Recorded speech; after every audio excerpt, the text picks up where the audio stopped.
Hi friends, welcome to Mobicheck channel. இன்றைக்கி நம்ம TNEA document verification பற்றி தான் பார்க்க போகிறோம்.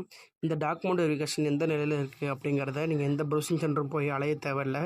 உங்கள் மொபைல் வழியாகவே நீங்கள் ஈஸியாக பார்த்துக்கலாம். அது எப்படின்னு பார்த்தீங்கன்னா, ஃபஸ்ட்டு உங்கள் மொபைலில் குரோம் ப்ரௌசர் ஓப்பன் பண்ணிங்க. ஓப்பன் பண்ணிட்டு சர்ச் பாரை கிளிக் பண்ணிங்க. சர்ச் பாரை கிளிக் பண்ணிவிட்டு அதில் டிஎன்இஏ அப்படின்னு டைப் பண்ணி சர்ச் பண்ணிங்க. டைப் பண்ணி சர்ச் பண்ணதுக்கப்புறம் உங்களுக்கு இப்படி தான் வரும். இதில் கீழே ஸ்க்ரோல் பண்ணிங்க அப்படின்னா ஃபஸ்ட்டு வெப்சைட் இருக்குது பார்த்தீங்களா, டிஎன்இஏ ஆன்லைன், அதை கிளிக் பண்ணிங்க. அந்த பேஜை கிளிக் பண்ணதுக்கப்புறம் அடுத்த பேஜுக்கு போவோம். நெக்ஸ்ட் பேஜ் உங்களுக்கு இப்படி தான் இருக்கும். இதில் கீழே ஸ்க்ரோல் பண்ணிங்கன்னா உங்களுக்கு சான்றிதழ் வந்து சரிபார்ப்பில் இருக்குது அப்படிங்கிற மாதிரி டீட்டெயில்ஸ் கொடுத்துருப்பாங்க. டிஎஃப்சிலேருந்து என்றைக்குமே உங்களோட யூசர் ஐடி பாஸ்வேர்டு கேட்க மாட்டாங்க அப்படிங்கிற ஒரு அலர்ட்டும் கொடுத்துருக்காங்க. இப்போ இதை எப்படி நீங்கள் செக் பண்ணணும் அப்படின்னு பார்த்தீங்கன்னா, மேலே லாகின்னு ஒரு ஆப்ஷன் இருக்கும்.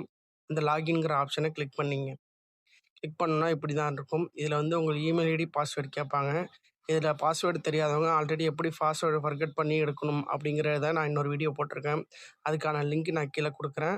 அதை பார்த்து நீங்கள் பாஸ்வேர்டு கண்டுபிடிச்சிங்க. இப்போ இமெயில் ஐடியும் பாஸ்வேர்டும் கொடுத்து லாகின் பண்ணிங்க.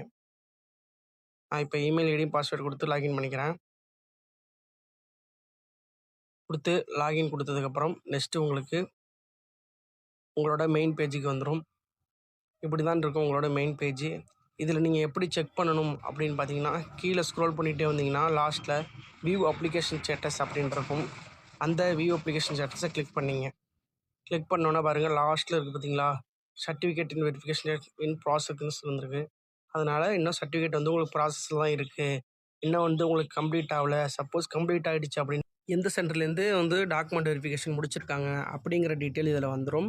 அதுக்கப்புறம் உங்களுக்கு ரேண்டம் நம்பர் வந்துடும். இப்படி தான் நீங்கள் வந்து மொபைல் வழியாகவே ஈஸியாக நீங்கள் உங்களோட சர்டிஃபிகேட் வெரிஃபிகேஷன் ப்ராசஸை கண்டுபிடிக்கலாம்.